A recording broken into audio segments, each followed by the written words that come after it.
What's up, San Antonio? It's your girl JJ going live on Facebook during this COVID-19 year. I'm going to be talking a little bit about sports, music, things going on in San Antonio, and even a special guest or two may pop in. Feel free to share, comment throughout the show, and I hope you enjoy. That's right, I do have a special guest. Holy moly, Aaron. Can you believe it? An overtime win for the Dallas Mavericks on a last-second shot by Luka, who I did not think was going to play. Wow. 3.7 seconds left, and he nails it. The three-pointer to win the game. I mean, that's ridiculous. 133, 135. Wow. This guy is something else. I give him props, man. I think he had like 43 points in the game. Holy moly. That's freaking amazing. We start off with the Dallas Mavericks beating the Clippers, tying the series 2-2. Holy moly, who would have thought? Insane. What do you think, buddy? I mean, the guy's insane. He's been doing stuff like that all year. I know Cameron's probably ecstatic right now. And I mean, that's a big win. I mean, you're talking about evening up the series instead of going down 3-1. And I mean, that's a huge shot to win.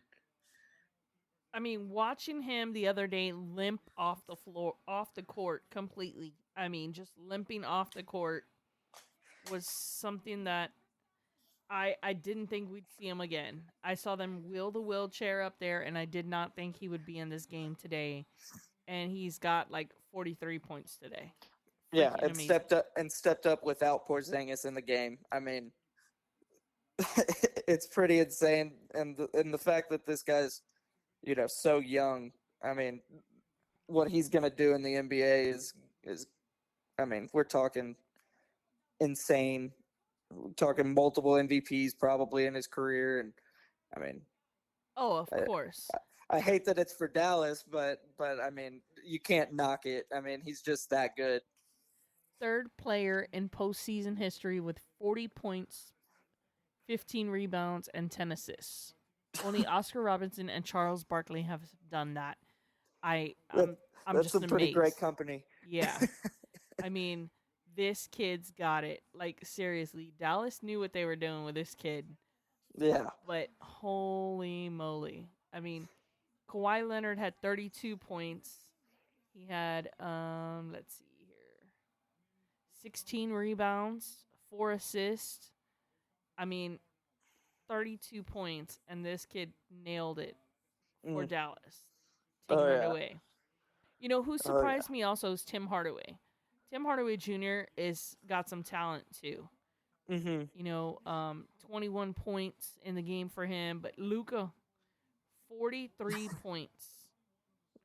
He had a total of 17 rebounds and 13 assists.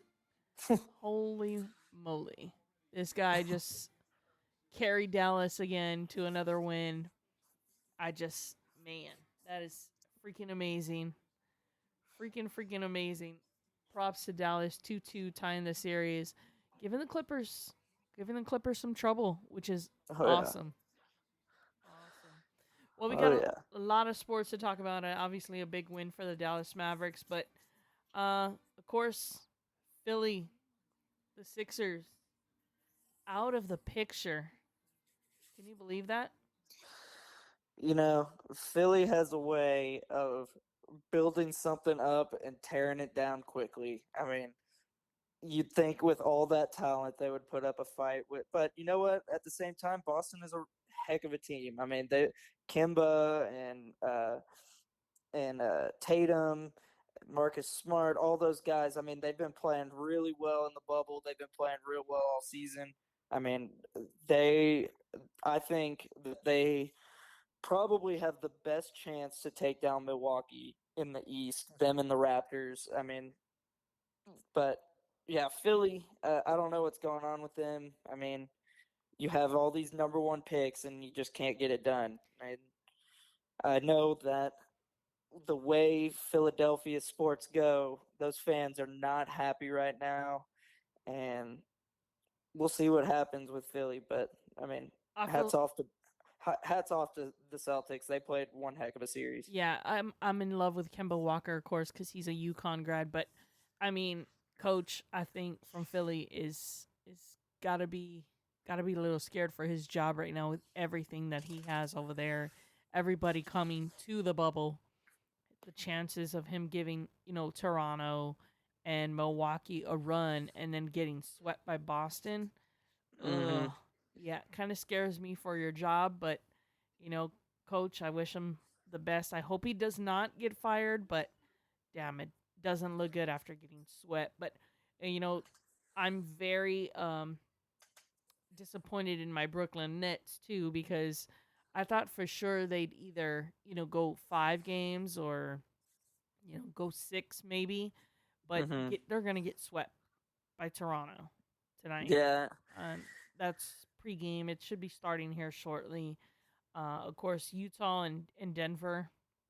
Utah, you know, Mike Conley of all people, right? Pulling Mm-hmm. that pulling that out for them. I mean, that's just kind of crazy too. Utah with a 2-1 lead, but wow, Dallas. Who would have thought he'd come back? Luka, 43 points today. Who would have thought after hopping off the court as bad as he was the other day? And wow, what a game to catch that overtime. Obviously, I think tomorrow we get to see the Rockets back in action against Yep. OKC. What do you think about that game tomorrow? Tomorrow, I think it's going to depend a lot on, what happens with Russell Westbrook. There was talk about him possibly coming back yesterday, Mm-hmm. um, but obviously he didn't. And OKC was really able to start hitting some big shots down the stretch and was able to pull ahead and send it to overtime. Uh, they put uh, hats off to, I don't even know how to pronounce his first name, but Dort. I mean, he played incredible defense on Harden all game yesterday, uh, and it's pretty crazy. We talk about how great his defense is, and Harden still goes out and puts up 30 plus points on the game. Yeah. But I mean, when he was on him, he was locking him down pretty well. We'll see. We'll see what happens. I think the Rockets still will more than likely pull out that series.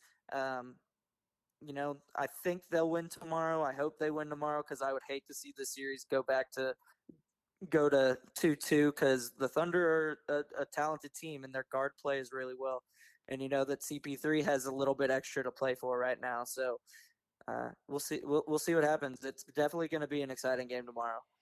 We can't help but say, man, I don't want this to go back to OKC or I don't want it to go back to Dallas, but there's really no home court advantage. But I There mean, really isn't.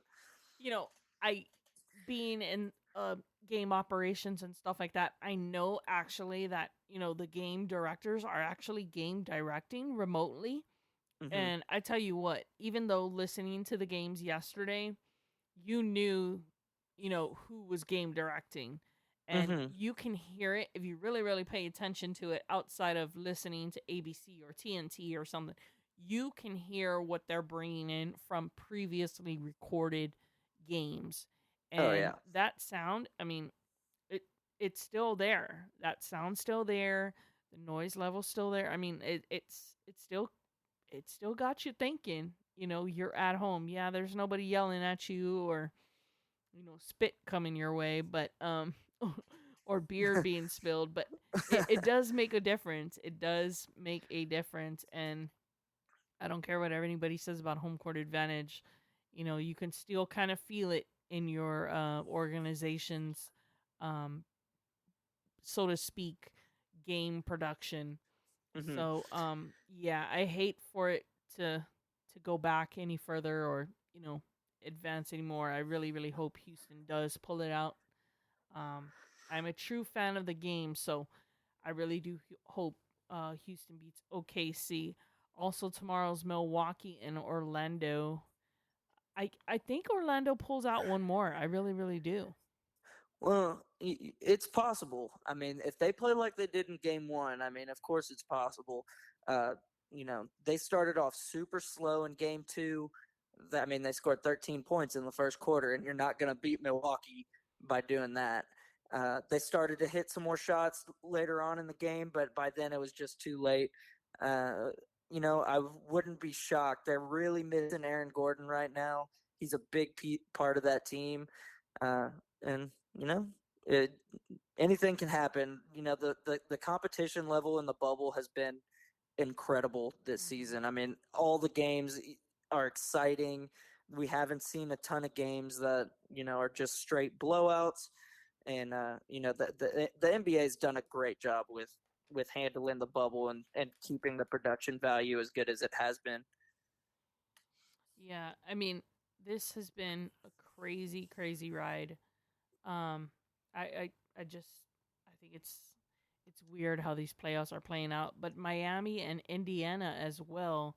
Can't forget about that. Miami taking the 3-0 lead there. That's going to be another one to watch tomorrow. I do think Miami gets a sweep of over Indiana. Mm-hmm. I'd probably agree with that. And then, of course, the Lakers in Portland. I don't know. They're just.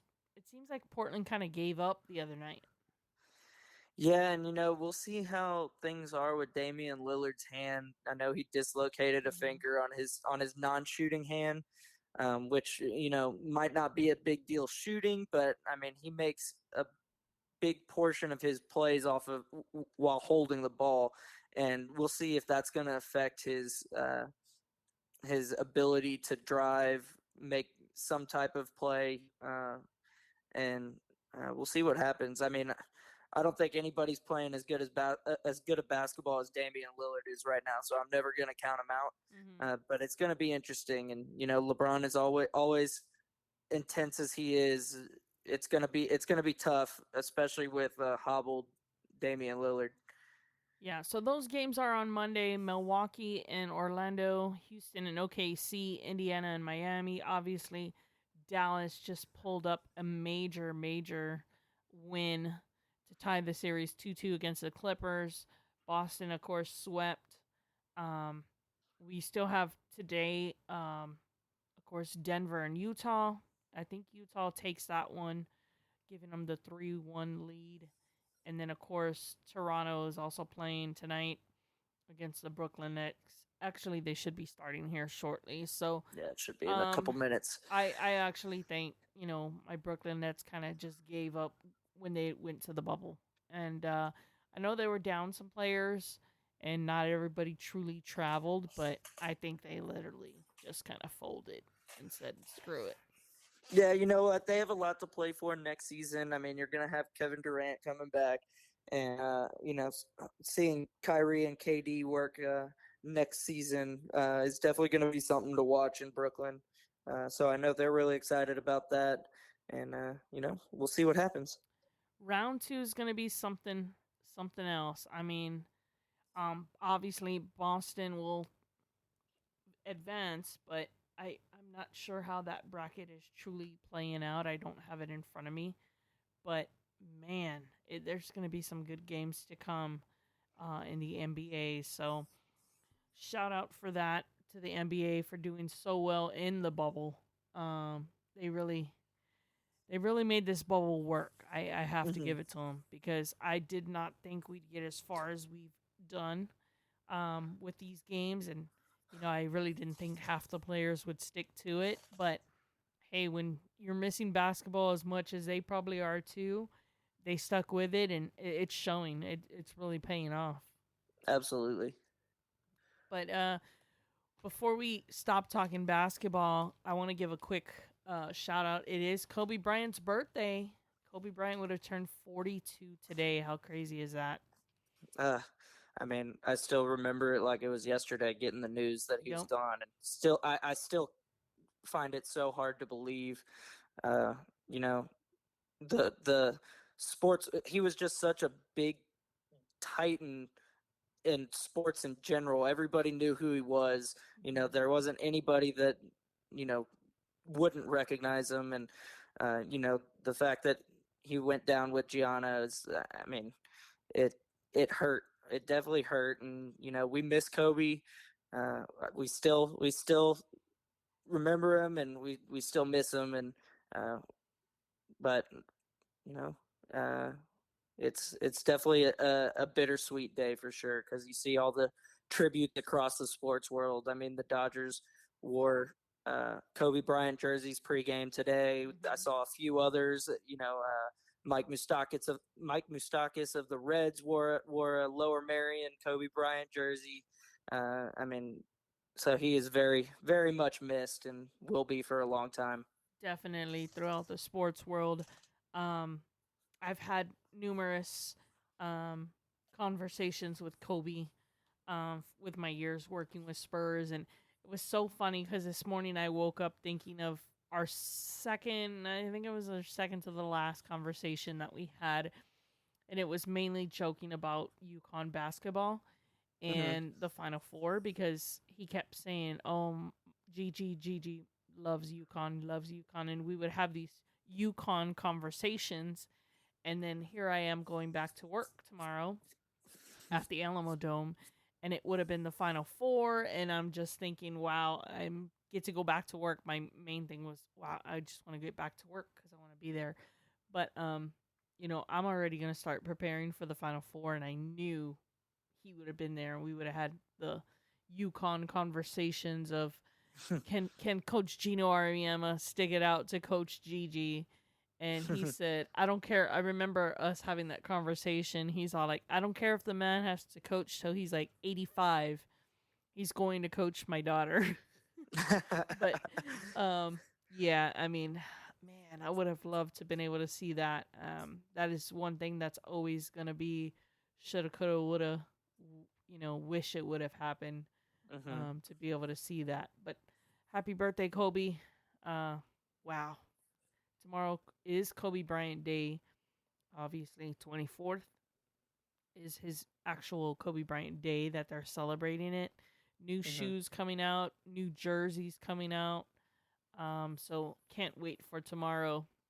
But we'll leave basketball on that note and see if we can tap into any more games once they get underway a little bit more. But let's move on to some baseball. All right, my favorite. I know your favorite. So, what is up with the Astros? You know, Let's. you I'll really let. can't I'll do let any you start there. you you really can't do anything about injuries. I mean, the loss of Verlander is huge. I mean, Alvarez comes back, hits a home run, and then he's gone in the blink of an eye. Brantley's having injury problems. Ozuna has injury problems. And, for the most part, we have a lot of really young guys that are really coming in and trying to fill that hole. And, uh, sometimes it's not working out. I said from the beginning that bullpens were going to be a huge part of this 60 game sprint. And I mean, it's really showing right now. And the the Astros are hurting and can't really do much about it. And it sucks because you know how talented they are and you know what they Mm-hmm. could be. And it is what it is. But you know what? This is why all the players were fighting to get as much money as they could this season.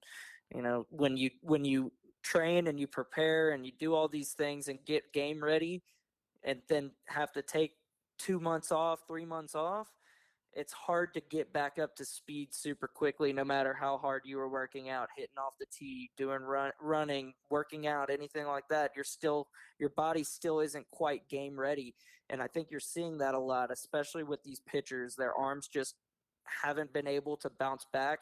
And you see it up in Washington. Steven Strasburg is out for the season now. So it's a lot of people were hating on the players and all these things while they were trying to get a deal done so they could get back on the field. And now everybody is seeing why. There's been a lot of injuries, a lot of star injuries, and it sucks, but it is the game. You know, let's.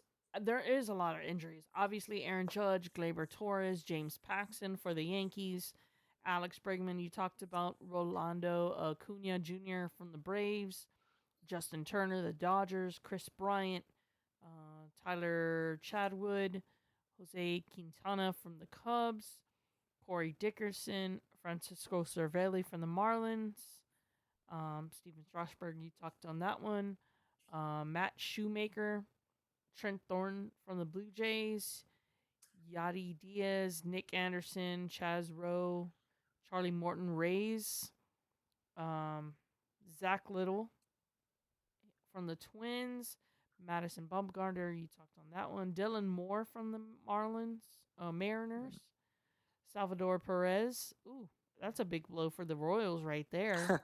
Absolutely. I mean, that's your main catcher. And I even think the Padres have one. But let's go back to the Astros and Greinke. I mean, Zach Greinke. Am I saying his name right? Zach Greinke? Greinke? Yeah, Zach Greinke. 54-mile-an-hour curveball. I mean, and he's calling his own pitches. And you and I are both catchers. And what I just don't understand it. I don't get it.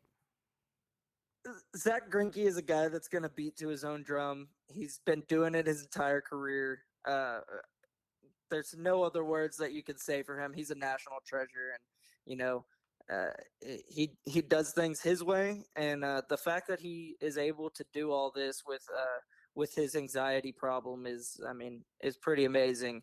I'm sure he's loving not having any fans there and having to listen and have to block out all those screaming fans, whistling, hecklers, anything like that. But he is who he is, and you kind of have to just look at it and laugh. But at some point, as a catcher, Aaron, let's think about this. Doesn't it irritate you just a bit? It does, but you know what? Pitchers know what they want to throw in certain situations, and if they have the confidence in it, then you can roll with it. Catchers, a big part of what they do is they have to know their pitcher's tendencies. And, when a pitcher wants to throw something, he's going to throw it. So, and if the catcher doesn't want it, they're going to have a conversation about that. But Greinke is a veteran out there. He's won a Cy Young. He's done all these things. He's one of the best pitchers that we've seen or one of the best pitchers that have been around for the last 20 years. And, sometimes you just have to roll with it. True. That is true. Obviously the Astros are struggling right now, 3-5 right now, bottom of the 8th against San Diego. So we'll see if they can pull something out there. Yeah, I was a little bit worried about this series, the way the Padres have been playing. I picked them at the beginning of the season that they were going to be a wild card team. I like what they have going on there. They have a nice young core with some veterans along with them, and I think that they're thriving right now in this shortened format because they're just going out and playing. They're going out, they're swinging the bats. I've bought in. Clearly, I'm not cheering for them this season, but I'm a big fan of what they're doing in San Diego. And you know what? I love that they brought back the brown and yellow from the old times of the Padres. I think it's a great look, and they've done some really good things with those uniforms as well. Yeah, they have. It looks really, really cool on them. Texas Rangers obviously fall to Seattle 1-4. Texas Rangers just I don't know. I don't know what it is with him.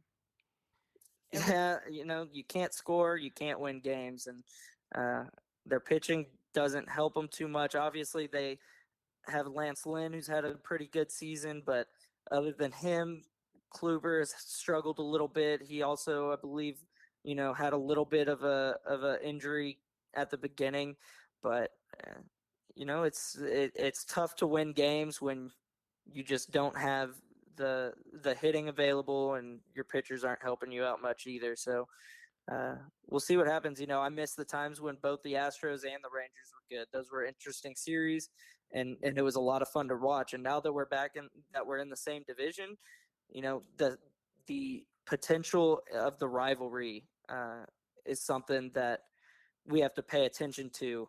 and hopefully it can get to a point where both teams are good at the same time, and we can really go at each other.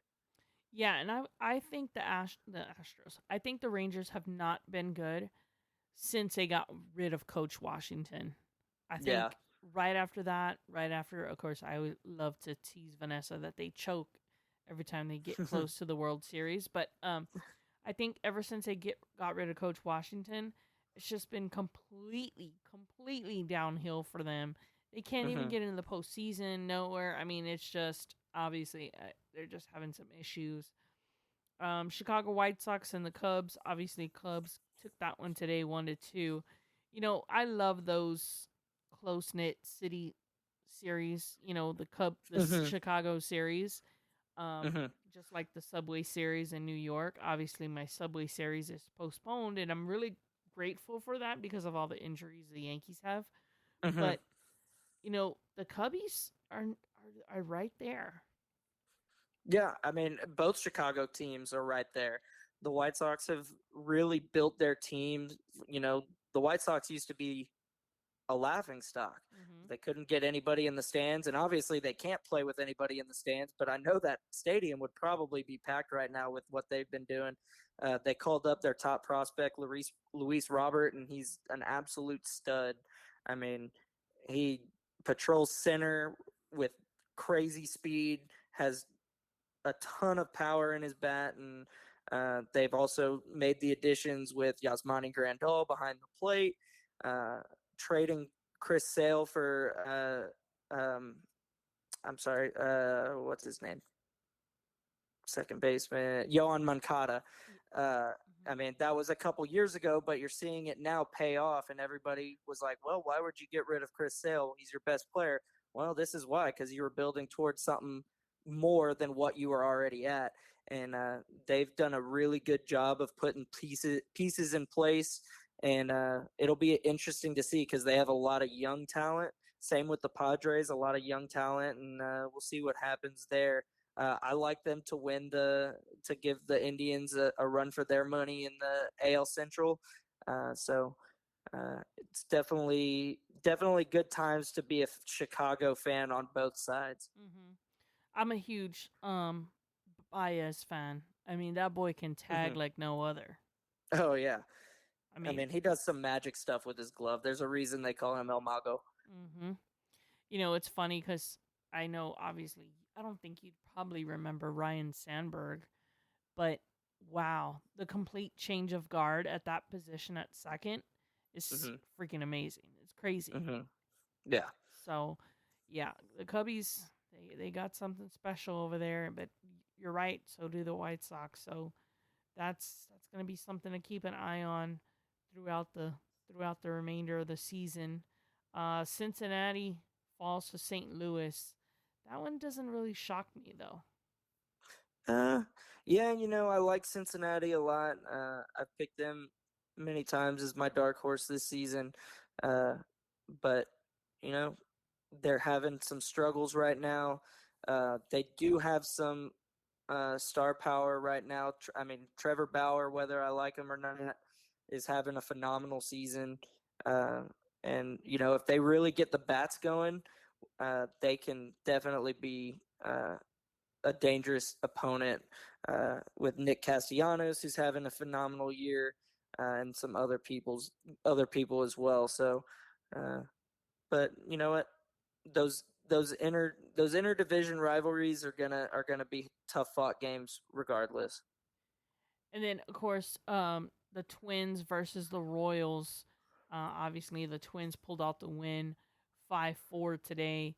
You know, KC obviously missing their main catcher Salvador Perez, but you know the the Twins have some power over there too. That they do. They definitely bring the power every time, and they led the league in home runs last season with Nelson Cruz and Mm-hmm. Josh Donaldson, and I wouldn't want to pitch to that lineup knowing that every single person in that lineup can take me deep at any time.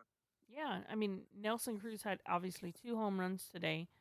Um, one home run, one in the ninth inning, and giving him his 10th home run of the season.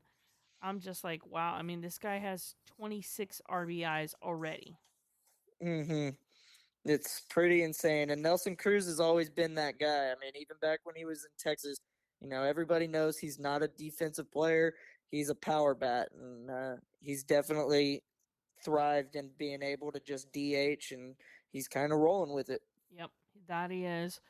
Pittsburgh and the Brewers. Pittsburgh pulled that one off 5-4 over the Brewers. And they're on a winning streak right now. Yeah, they are. Yep. I mean, they were 7. There's Pittsburgh obviously is 7-17, and Milwaukee is 11-15. But I just I don't know. I mean, I don't know what to think of Milwaukee sometimes. Christian Yelich has been struggling quite a bit this season.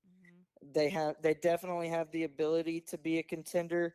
But if Christian Yelich doesn't get going, it's going to be a long season for the Brewers. He's such a big part of their lineup and their team. I mean, he was the NL MVP 2 years ago. So they've got to find a way to get the bats going. Christian's got to find a way to get the bats going. But they're running out of time. That's the problem with this 60-game schedule. Mm-hmm. Is there's not a ton of time. So if you're going to make a change, you better do it quick. That is true. He was 3 at bats, and he struck out twice and walked 1. So yes, he's definitely got a hit for them to be productive, and it did not happen today for them, unfortunately. So that is a tough one. Detroit obviously pulled out the win today, 7-4. And over the Cleveland Indians, which was a little bit of a surprise there. Mm-hmm.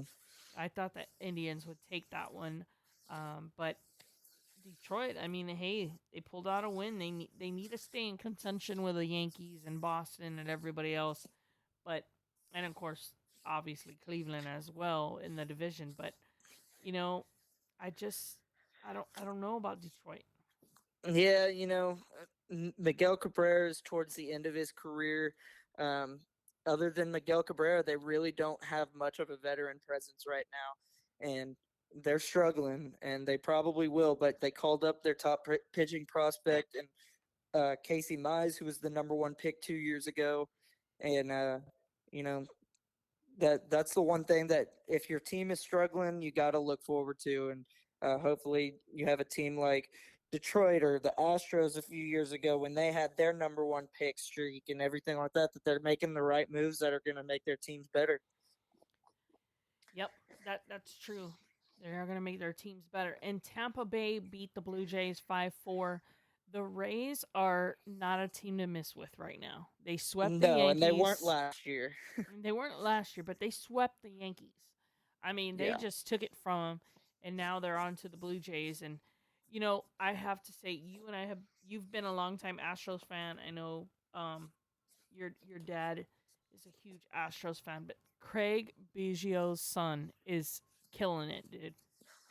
Yeah, and it's really cool to see, knowing that I played baseball against him multiple times in our childhood. Mm-hmm. I think the last time I actually played against him was in middle school, and I believe I pitched that game, and I think I got the strikeout if I remember correctly. But it's really cool to see the Blue Jays have apparently decided that they're just going to go with the legacies. I mean, they have Biggio, they have Bichette, they have Guerrero. Uh-huh. So obviously another team with a lot of young talent that can definitely be good in a couple years. But right now the Rays are and do they a still hot have team. Do they still have Holiday's son in their farm system? I believe he's in the farm system. I'd have to look at that, but I wouldn't be surprised if they still had him. So yeah.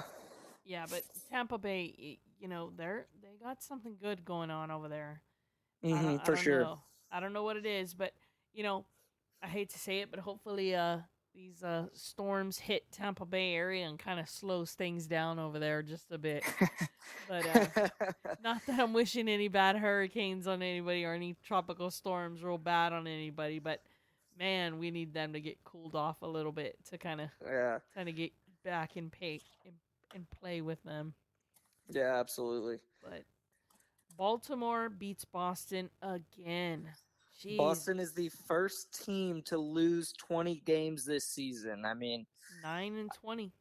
I 9 don't and know 20. what is going on in Boston. I mean, obviously, you're going to lose a ton when you trade away a guy like Mookie Betts, but I think they're officially in rebuild mode. And we've seen what Boston can do when they get to rebuild mode, and they can turn it around really quickly.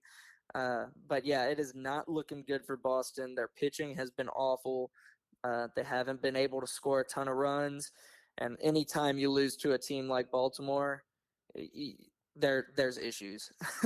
So do you think this whole cheating scandal of 2017 by them losing their coach has really affected them, or do you think it's just other issues? uh, I mean, you never really know. I think uh, I say cheating. I mean, I don't care. It wasn't really cheating. Obviously, can never. Everybody uses some kind of technology. I will say mhm. that. So I don't really think it was cheating, but I mean, to lose your head coach that just took you to the World Series and stuff like that. I mean, it does kind of affect things.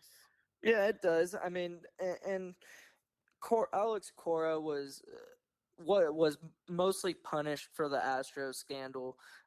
His season long suspension was due to the Astros scandal.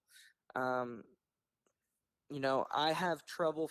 I have trouble um, understanding. If this guy was the ringleader in Houston, that once he actually runs his own team, that he wasn't doing something. But apparently, it was inconclusive. And I mean, from what it seems like, Boston is going to keep Alex Cora on for next season. He does only have the 1 season suspension, so he will be back. Um, but yeah, they have something to figure out. Their pitching staff has been awful this season, and their hitting hasn't been much better. Uh, but yeah, I mean, that's all. That's all you can really say about Boston right now. Yeah. Moving on, the Nationals 9-3 over the Marlins. The Nationals, I mean, coming off the World Series win, 11-14 record. I thought they'd come out a little stronger, Mm-hmm. but I know the COVID kind of got them just a little bit, but I don't know. COVID did get them a little bit. They also lost one of their star players in Anthony Rendon this year, who's now with the Angels. Mm-hmm. Uh, and I'll tell you that the loss of Steven Strasburg is not going to make anything No. any easier. They do still have Max Scherzer, who I believe is the best pitcher in baseball when he's pitching well. Uh, and I actually named my dog after him because I like him so much, and that they kind of look alike. But uh, you know, it's not going to get any easier for the Nationals, especially when you have teams like the Phillies, uh, who can slug with the best of them, but also kind of struggle on the pitching side as well. And the Braves, I mean, that can turn it on at any moment. Uh, so the NL East is going to be something to watch. Uh, right now, a lot of those teams are struggling. I know the Braves got off to a very slow start, but it seems that things are kind of turning around for them. And if the Phillies can fix their bullpen issues right now, the NL East can definitely get shaken up. Yeah, definitely.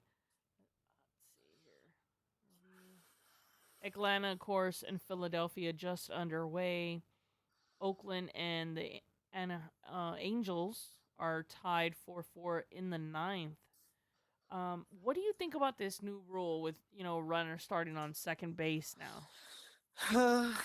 It's interesting. I don't, they said it was to speed up games. I don't think it really does anything to speed up the games. Um, to me, it's interesting, but it feels almost childish and not needed. We Mm-hmm. see we see pee-wee games and stuff like that doing stuff like this to make the games go by quicker. Yep. Uh, it drove me crazy against the Dodgers in the first game when the Astros just would not bunt a runner over.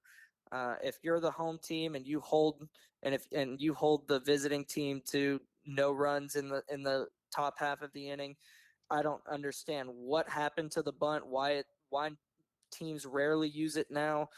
But I'm bunting that runner over, getting him to third base, and then there's a lot of other ways that you can get that run in and really uh, find a way to win that game. But it's a managerial battle right now when you go into extras. The visiting team really has to find a way to get that runner in and possibly more, and the home team really has the advantage if they hold that team to no runs.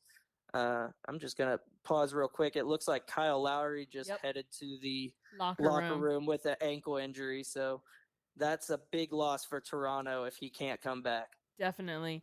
And of course, Toronto is winning on that game 30-27. It looks like we're going to be in about 2 minutes left in the first quarter. But yes, Kyle Lowry has left the court. Actually hopping off pretty bad there. Yeah. Does not look good for him. Hopefully he can return. But we don't have any more other games coming up tonight. Everything's pretty much either going on in baseball or just about to finish. Well, you should really pick up some hockey. I mean, the Stanley Cup playoffs, I think, is one of the best playoffs in all of sports, possibly the best. And there's been a lot of interesting games going on, and it's been really cool. They're kind of doing the bubble thing that the NBA is doing. They're up in Canada, so. But I mean, if you have time, go watch some hockey because they're really interesting. Yeah, let's get into that right now. I know there was some controversy with hockey last night, wasn't there? I don't know. I didn't see anything, but I'm not entirely sure. Obviously, the Flyers and actually lead the series 4-2 over the Canadians. I don't know what team that is. The Montreal Canadiens. And then 4-2 is let's see, the Blues. The Blues lost that series, and they're the reigning Stanley Cup champions. A lot of people thought that they were going to put up more of a fight, and they just couldn't find a way to put it together in the bubble. So their so-called farm team was the San Antonio Rampage that we had here. So, that I was kind of sad to see them leave this season, of course, to Vegas, like everything else. And I know how that feels. I grew up going to Houston Aeros games at the Compaq Center. I really do enjoy hockey, even though I'm just a kid from Houston, Texas, where we don't really have a lot of hockey. But my grandfather, Papa Dave, was from Detroit. I have roots in Detroit, and I've really grown to love the Red Wings as I've gotten older, and really love the game of hockey, as where I didn't really grow up a ton with it. So it's definitely a lot of fun to watch those games. And if you're not too well versed in hockey, I mean, you can pick it up real easy. It's a lot of fun to watch. And the Dallas Stars took a 1-game lead over the Avalanche, right? 5-3. That was yesterday. And they've been playing really good hockey right now. They were down 3-0 a few nights ago and ended up scoring 5 unanswered to take that game. And, I'd be very interested to see what Dallas does. They came up a little short against the Blues last year, who obviously went on to win the Stanley Cup Finals. But, they're out, and their fans are really devoted right now. I know I've got more than a few of them that really love their Stars. So, and actually, this is the second round of the NHL Stanley Cup that we're talking about now, because the Bruins and the Lightning, and then of course the Las Vegas Golden Knights, which that surprised me. That surprised me last season. I don't know why. The NHL, their expansion draft is set up for teams to come in and be able to be competitive. I don't think they ever could have imagined that the Vegas Golden Knights would be that competitive. I mean, 2 years ago, their first year in the NHL, they made it all the way to the Stanley Cup final. And Yeah. it's just interesting to see how things have worked out. And they're also the number one seed this year in the Stanley Cup playoffs.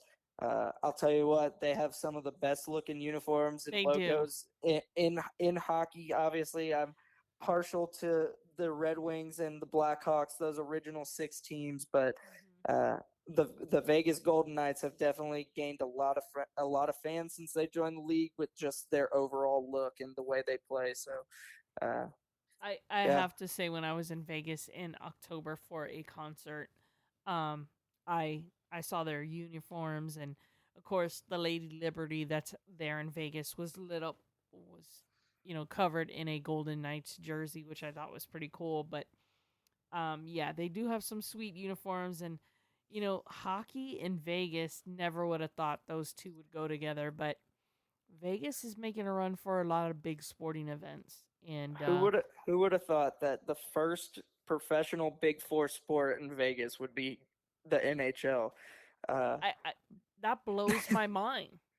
I yeah, mean, and now you have obviously the Raiders who left Oakland will play mhm. their first season in Vegas this fall, and I mean The WNBA, the Aces are there. the Aces are there, and I mean They're gonna it's get an NBA team. I know they will. they they probably will, and uh, you know it. I'm I am waiting for the first scandal to come out of a Vegas sports team of a player. I don't want it to happen, but being in that type of city, it just might. So, but Vegas, I mean, they're committed to having sports in there, and it's really helping boost their economy and over there. Mhm. Aside from the casinos and everything like that. Definitely. And another game to cover on the NHL circuit, round two of the Stanley Cup playoffs, is Islanders and the Flyers. Obviously, that kicks off tomorrow as well, round Hmm. two. So you're right, Aaron. I mean, they got some good games. And the Stanley Cup playoffs is always intense. I mean, I've watched some pretty incredible games. If you don't like hockey and you want something new to watch, I would definitely consider turning on a hockey game. Get to know the game. It's a ton of fun. A lot of people sometimes knock on hockey. They don't understand it. There's two intermissions that are long, and Mm-hmm. but there's a ton of stuff to like in hockey, and right now is a really great time to get into hockey, especially with the lack uh, of entertainment that we have right now. So, obviously the NFL is going to kick off in a few days, but the NFL has put some teams on hold while looking into some COVID-19 testing. What do you think about that? Well, you can never be too careful right now. Living in Texas my whole life, you know that football is king in Mm-hmm. Texas, and everybody wants football. Everybody can't wait for football, and really, it's grown into nationally. Football is the number one sport in the country right now, and everybody wants it to happen, but with everything going on right now, you have to take those necessary steps. Football, like baseball, doesn't really have the ability to do a bubble like the NBA and the NHL is doing, and that's just how it is. um, so they definitely need to take all the precautions that they can to ensure that they're able to play football. And a few teams are talking about having fans in the stands, and I really hope that happens because if we're able to do it, it's a it'll help a lot of people get through these times. Yeah, definitely. Obviously, training camps and stuff like that have started. Big injury for the Cowboys already. Um, setting them back. They released the player already as well. To try to make some room on their salary cap for that. But I mean, Earl Thomas getting released as well. What do you expect on that? Well, from what I heard, they haven't quite made the decision to release him just yet. They have removed him from the facility. Uh, there was apparently an altercation with another player this past week, and it's hard to watch because he really is a talented player, and he's had a few problems, definitely this year, and he had problems in Seattle, and it's going to be interesting. From what I've read, they haven't quite said they were releasing him yet. They are possibly going to look at trading him, but I wouldn't be surprised if they couldn't find a trade for him and end up releasing him. And it looks like the Cowboys are going to be that first option. I was just gonna to say, sign him. yeah, the Cowboys will probably jump on that bandwagon real quick. Oh yeah. Let's see, who else do we have to watch out for? Let's talk about Randall Cobb, David Johnson at Texans camp. What do you think about that? David Johnson has proven that he's a solid running back, can be a really superstar running back, but has had a lot of injuries in his career, especially recently. He had his one big season where he led the league in rushing, and had an incredible season with Arizona. Uh, and then he started to get hurt more and more. I'm interested to see how much he's used as a Texan, um, and kind of see where things go. I think Randall Cobb is a good addition. You need to find a way to bring somebody in that can be somewhat productive when you lose a guy like DeAndre Hopkins. But there's going to be a lot of pressure on Deshaun Watson this season. He's going to have to carry a lot of weight, and I think he's up for it. From everything I've seen, he looks ready. He looks excited to get out there, and I mean, he is a true leader in every sense of the word, and definitely a guy that you would want to have under center if you're on your football team. And of course, for the Ravens, Lamar Jackson has missed the last two practices with some soft tissue injury. This guy was phenomenal last season. Incredible. I mean, there's not enough words to say how incredible he was this season. So hopefully it's not anything major. He's just taking some time off, because I'd love to see him back in action and see what he can do as a sequel to his performance last year.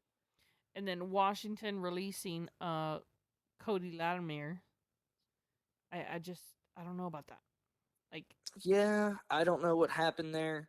I do know that Washington's head coach Ron Rivera was diagnosed with a skin cancer, but does intend to coach this season. So definitely my prayers are with Ron Rivera as he goes through all this. And he's a great coach, a great person, always has been.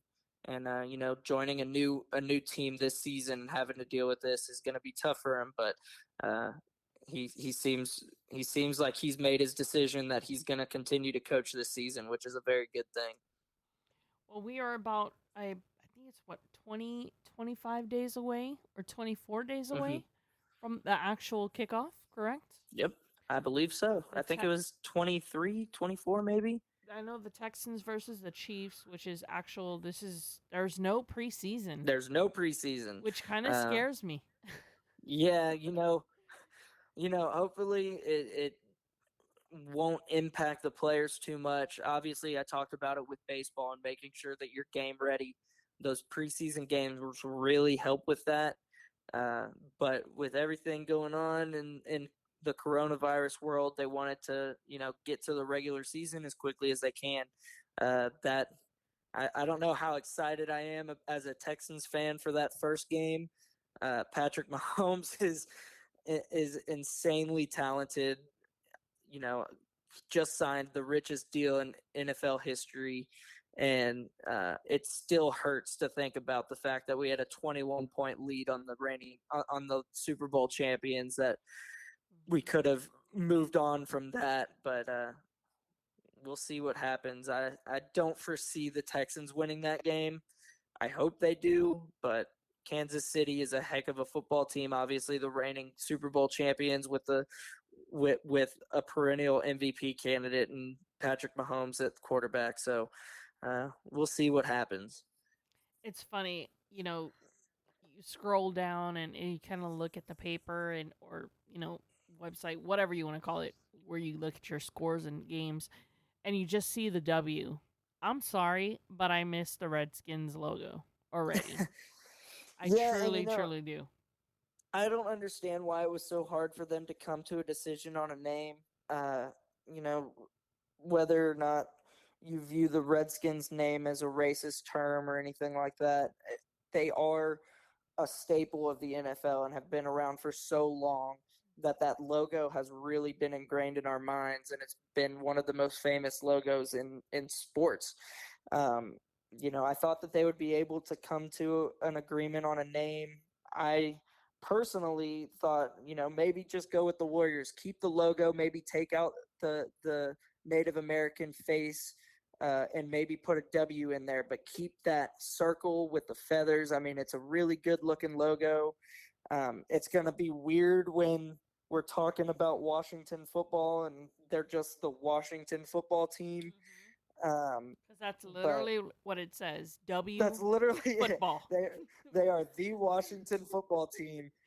Um, but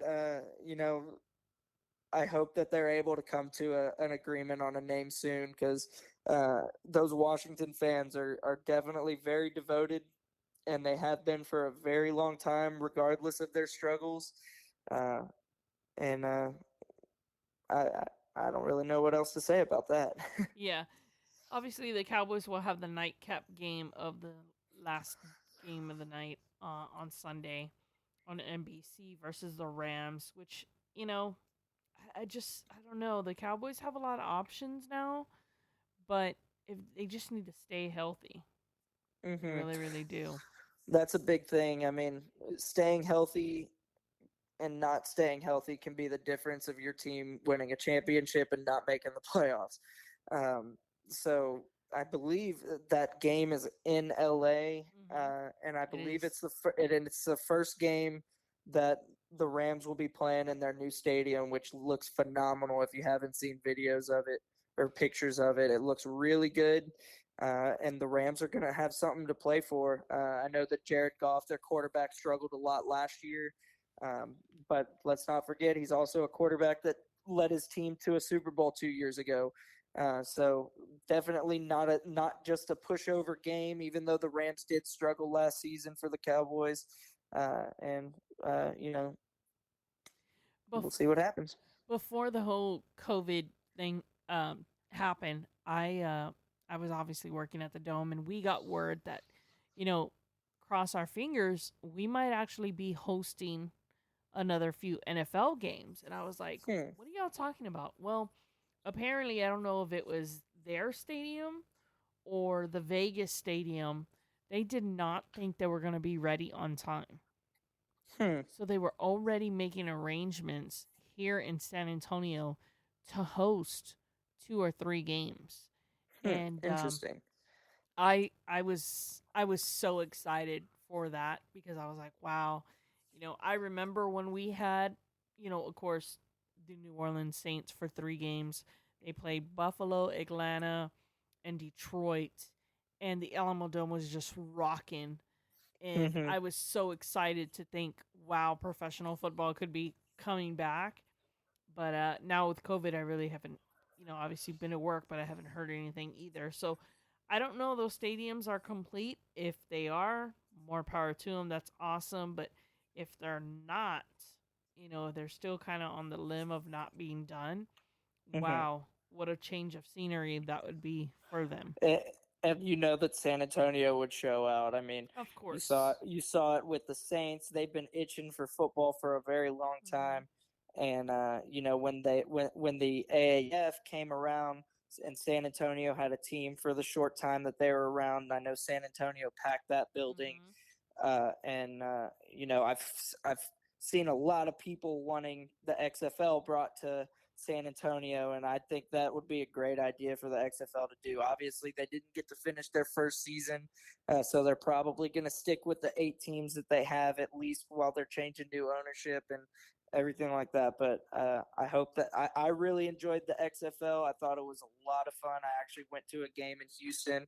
It was a great atmosphere. They put a great product on the field, and I can't think of anybody better to run the XFL than The Rock. So who knows? Maybe San Antonio will be able to get an XFL team in short time. I can only hope. I really hope they consider it.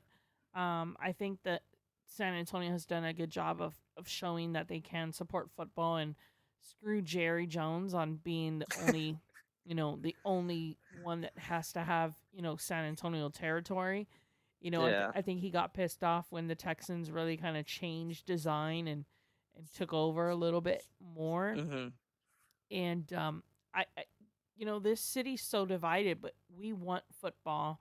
Do we want a professional team? Of course we do, but I think San Antonio is willing to handle the XFL or AAF football or even arena football for that matter. Mm-hmm. So, football's football. It's everywhere in Texas. It doesn't matter where you're at. So, Exactly. yeah, so it is going to be crazy. But let's talk a little college football. All right. Obviously, a lot of games are not going to take place. I mean, how do you really can't say we're going to crown a champion this year either. You really can't. I mean, it's going to be so difficult. You have all these conferences saying, well, we're just going to do conference. Well, how is that going to work for postseason if we're just doing conference? You know, here in the South, we have the Big 12, we have the SEC with A&M, we have the American Athletic Conference with U of H. We love football down here, and that football is going to be played down here. It's just a matter of how many people are allowed, if any. Uh, the Big Ten, I think, took a little bit of a huge leap in saying that, well, we're not going to play football at all. And uh, Justin Fields of Ohio State, their star quarterback, started a petition that reached over 50,000 signatures. They want to play. I know that a lot of the football players' families went up to Big Ten headquarters the other day to protest. And I don't see any way that the Big Ten doesn't overturn this with the barrage of protests going on right now. And it's really unfair to the kids that come to this school to play football. You know, it's tough on them because I'm a coach. I played sports. I've helped a lot of my athletes. And kids need sports. They need something to do. They need something to take their mind off of things.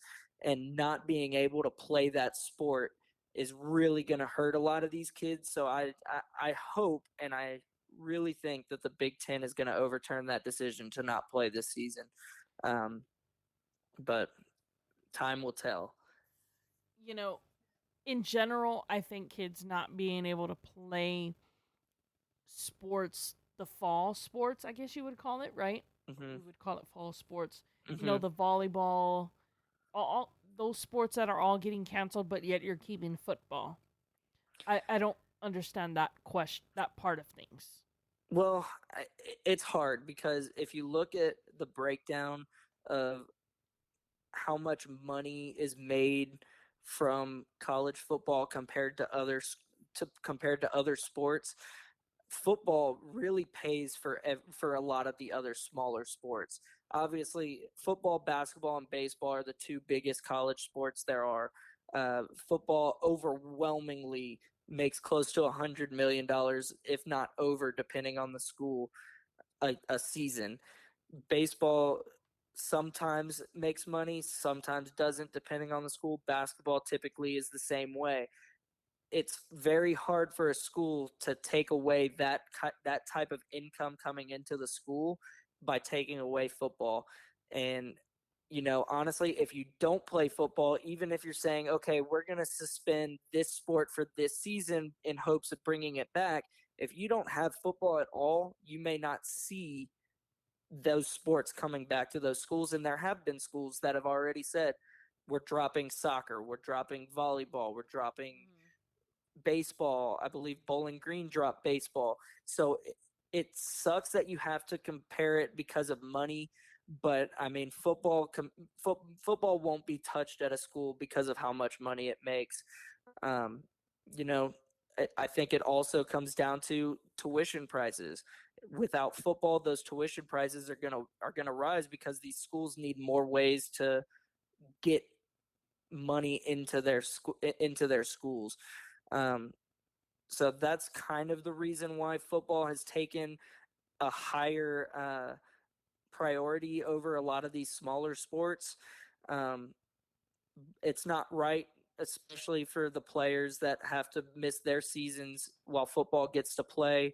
But I also did see that the NCAA is granting all players an extra year of eligibility for Division One athletes. So hopefully these players take them up on that offer, because I would hate for any player to miss any time that they could play. So I know as a player, you never want to hang it up. You never want to make that decision, but sometimes it happens. And so I always tell my players to play like it's the last time you're going to Mhm. step out on that field. Definitely. And so I would take any extra year that the NCAA is offering. So hopefully all this is over soon and we won't have to worry about it, especially come springtime when you have baseball, basketball, volleyball, all these sports that missed out Push back. on their spring seasons and championships and stuff like that. Because I would really hate for those kids to lose yet another season to this. So we're 33 days away from the A&M Aggies obviously kicking off their season against Vanderbilt. Um, what do you think's gonna happen with Texas A&M? I'll tell you what, the schedule that they played last season was one of the toughest schedules I've ever seen. And I know that they're a little disappointed because they had a pretty solid easy schedule set up for this season before Mm-hmm. Corona. Um, you know, opening up with Vanderbilt, obviously Vanderbilt is not one of the tougher schools in the SEC, so I'm expecting a pretty good game from A&M. And then they Uh, jump into Alabama. and then they jump right I'm into like, that's Alabama. that's a big difference. Yeah, I mean, I think they have Alabama. Obviously, they have Alabama, Alabama, Florida. LSU, Auburn. They go Florida. I It's don't know if Georgia was added to the schedule. it's I Alabama, mean, Florida, Mississippi State, Arkansas, Southern South Carolina, Tennessee, Ole Miss, LSU, Auburn. I mean, wow. I just I don't know. yeah. I mean, I remember looking at their schedule for this year before coronavirus, and it looked like A&M could really make something happen this season. And now with it just being conference and having to add two more conference games, especially when you get a team like Florida, it's it definitely hurts a little bit. A&M has improved dramatically since joining the SEC every season. Fisher is a phenomenal coach, and I know every year the hope is high for A&M, uh, especially talking football with my family and Mm-hmm. all of those Aggies. They are Yes. they are hungry for a good football team, and I'd be very very interested to see what they can do. Kellen Mond is going to have to step up a lot, especially playing an all SEC schedule. And when you have to face a team like Alabama and LSU every year, it's going to be tough on you. Uh, but it's going to come down to who worked the hardest in the offseason. LSU obviously coming off of a national championship win. They're riding high. They did lose their star quarterback in Joe Burrow to the draft, who was the number one pick in the draft to Cincinnati. Of So that's going course. to hurt them a ton. But they do have a lot of key returning players coming, especially on the defensive side of the ball. So the SEC is definitely going to be one to watch. It's every game's going to be intense, and uh, things are going to happen. And I know you're a big LSU fan. I know you Hmm. are. So obviously that is definitely one you're going to be keeping your eye on, and of course the Parkers will be keeping an eye on the Aggies. But you know, losing that 6 man, with the capacity issue that obviously everybody's probably going to be affected by. Do you think it's going to affect football? It definitely will. College football is one of the best atmospheres in all of sports. Mm-hmm. I mean, there's so much tradition in college Mm-hmm. football. So many people love college football. A&M has one of the best atmospheres in all of sports at Kyle Field. It's really amazing. I've been to a few games, especially now that I live in College Station. Mm-hmm. It's hard not to go to those games. And your mom Schools is reminding us, yes, the 12th man does matter. Yes, the 12th man definitely does matter. And I know, talking with a lot of people in the city, uh, if they can be there, they're going to find a way to Mm-hmm. be there. And I think that's the case with a lot of these schools, uh, especially in the SEC. Everybody is very, very devoted to their college football teams. And so not having that presence could make things interesting, especially if you're an underdog at your home stadium Mm-hmm. against one of the top teams in the country. Those Mm-hmm. fans help tremendously. And I think college football is one of the most exciting sports It is. in all of sports, especially when you see a major upset and you know that these students are just going to go crazy. Mm-hmm. So not having that atmosphere is definitely going to hurt, especially schools like A&M that feed off of that atmosphere. Definitely, and I'm not a fan of UT, and I know I'm probably gonna get a lot of haters for this, but I have gone to UT football stadium to watch some games, and of course, I don't cheer for the Longhorns, but I that stadium gets rocking too, and Mm-hmm. Big 12 is gonna have a tough year. It's gonna have a tough year, with Mm-hmm. everything going on there too. Um, this is gonna affect, down here in San Antonio is obviously gonna affect us for the Alamo Bowl and how Mm-hmm. that transpires, and how do you crown a champion, and is it gonna be truly legit, with the schedules and everything else, but of course Texas really only got affected by one game, Mm-hmm. you know, the South Florida game. Um, Everything else on their schedule pretty much stays intact, I believe. Mm-hmm. Maybe one or two games off, but Big 12 is really not going to have an issue. Yeah, I mean they play in a conference where everybody's able to play each other. Mm-hmm. And you know, Texas has been struggling. They've obviously had to deal with a powerhouse in OU the last couple years who had multiple Heisman winning quarterbacks, a Heisman runner up, and they've been in the playoff I think every season. And since the college football playoff came around, um, the Big 12, already has a stigma that it's not necessarily the toughest conference to play in. Obviously, you have your big dog in Oklahoma. Baylor had a phenomenal season this past year, but when people think of the Big 12, they're thinking offense, offense, offense, not a ton of defense played. And then you also have teams like Kansas and Texas Tech hasn't been that great in the past couple years, so it definitely brings the conference down. So I'm interested to see. I really want to know if there's going to be a college football playoff this year, if there's going to be bowl games. I don't believe they've officially said and how that's all going to play out. And honestly, those interconference games or out of conference games, I'm sorry, those are a lot of fun, especially at the beginning of the season when you have two top dogs from other conferences playing against each other, kind of trying to see where these conferences are going to line up. Um, but college football is going to be college football, uh, and the Big 12 is going to have to deal with it. Obviously, they're not affected schedule wise too much, but uh, it's going to be interesting in the Big 12. Well, I do know the Alamo Bowl is going to, as of right now, um, since the start of the pandemic, the Valero Alamo Bowl has, is kind of just waiting on more information, with the college football season scheduled to start. Obviously, next month, we're now updating two of our partner conferences. And I'm reading an email that was sent to the Alamo Bowl people that do subscribe. The Big 12 Conference is planning to start their 2020 college football season with non-conference games, obviously starting September the 12th. 9 normal game conference schedule. 2 weeks later, the Pac-12 conference has opted out of the fall sports and hopes to play in the spring.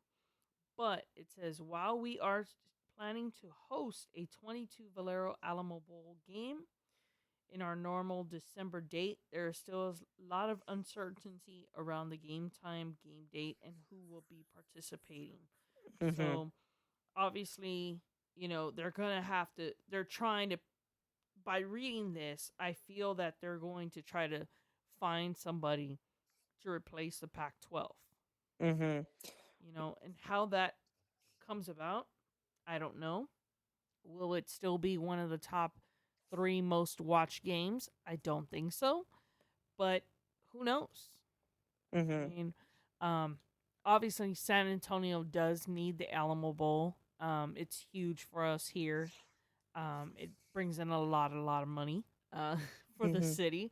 So to not have that game, those bowl games in general, I can only think of Hawaii and California and all those at the Rose Bowl and everything else that need these games. It's gonna be it's gonna be a huge impact on sports. Oh, absolutely. I love bowl season. It's one of my favorite times of the year. I make my bowl picks, I make my bowl Mm-hmm. bets, and I really enjoy watching those games. Even the smaller bowls that not a lot of people really care about.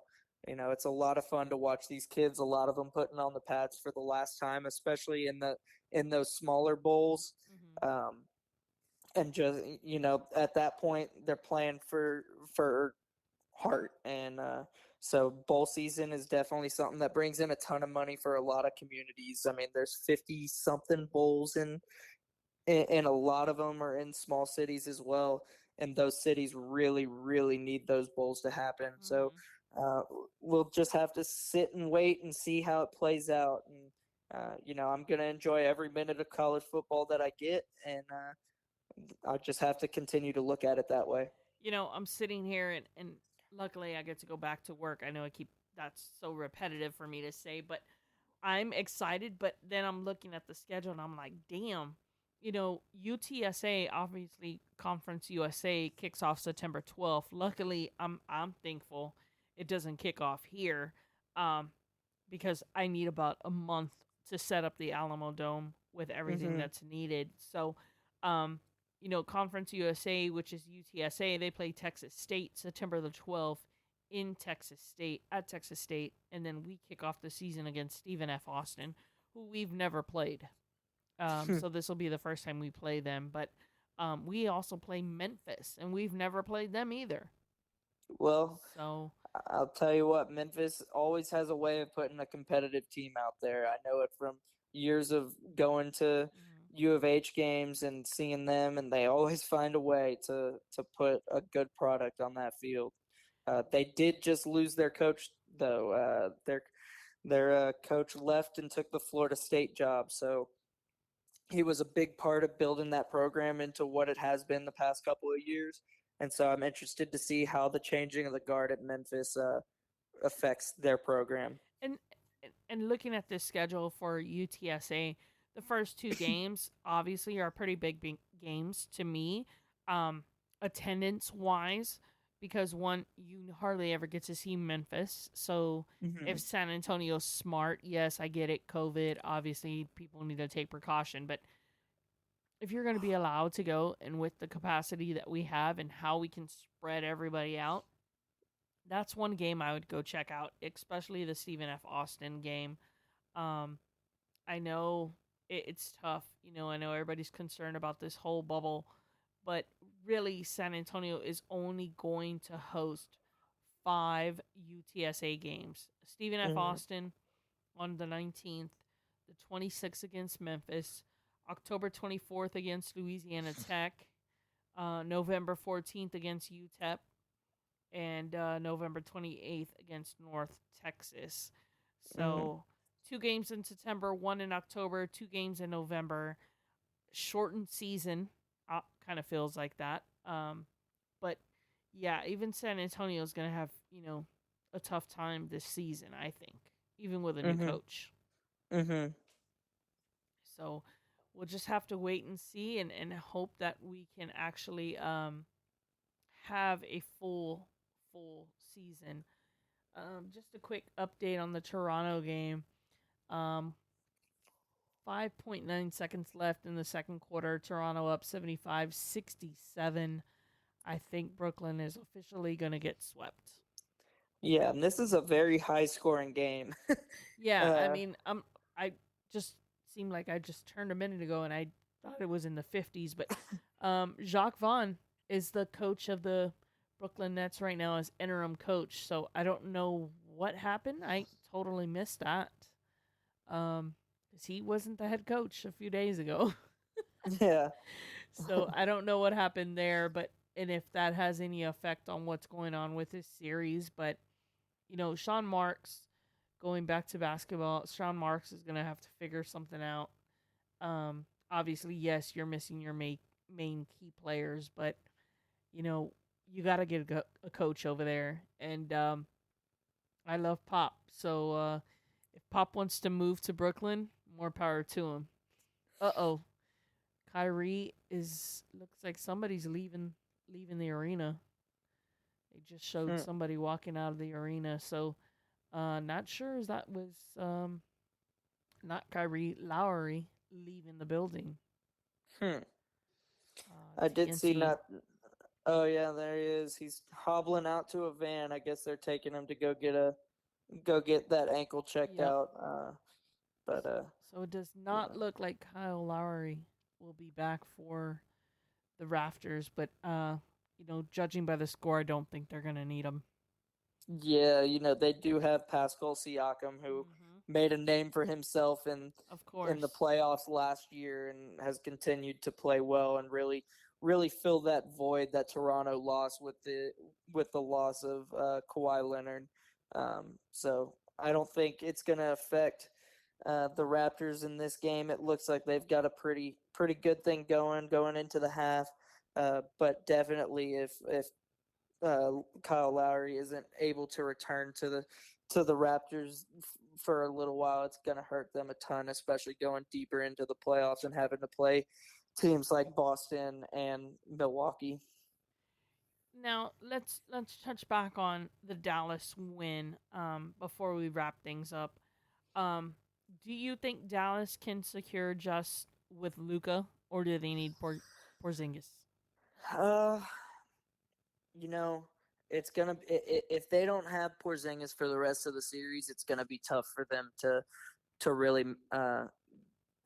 fight their way out of this. I mean, Luka is obviously one of the best players in basketball right now, and he carried the weight for them today. Um, but we'll see if he's able to sustain that for you know 2, possibly 4 more game or not 3 more games. Um, so I think it's possible. I think Luka is one of the best players in basketball, and you can't count him out. Um, but at the same time, you do have another one of the best players in basketball in Kawhi Leonard and Paul George over on the other side. So it's going to be tough for them if they continue without Porzingis. But I always view sports as nothing is impossible. Mm-hmm. We'll definitely have to watch that series going forward. All right, buddy. Well, it has been fun having you on this strictly sports edition of King's Court. Um, Always love having you on, and I know we're gonna keep doing this. I hope you'll keep joining me throughout the playoffs and talk more hockey, baseball, you name it. But thank you for coming on today, and for those of you who are listening today, I appreciate you on this sports edition. But I hope everybody has a good night and happy birthday, Kobe Bryant. One last time. You got any shout outs, buddy? Uh, I'll give a shout out to my cousin Cameron. That was a heck of a win for the Mavericks. I know I haven't been looking at my phone because for obvious reasons, but Uh-huh. I know he's ecstatic about that win. Uh, but yeah, I'll leave it at that. Thanks for having me again. I really enjoyed doing this, and yeah, I'm always down to do it again. So thank you very much for continuing to invite me to do this. All right, buddy. I love you. Stay safe over there in College Station with them Aggies over there. All right, you too. All right. Once again, thank you everybody for joining us on this special sports edition. It has been fun hanging out with my cousin Aaron. I don't get to see him as much, but to be able to talk sports with him is always a good thing. So it's how we stay connected. We agree to disagree sometimes, and it's always fun in our household. Trust me, Aggies fans and Astros fans versus Yankee fans, and so on. So I love having him on.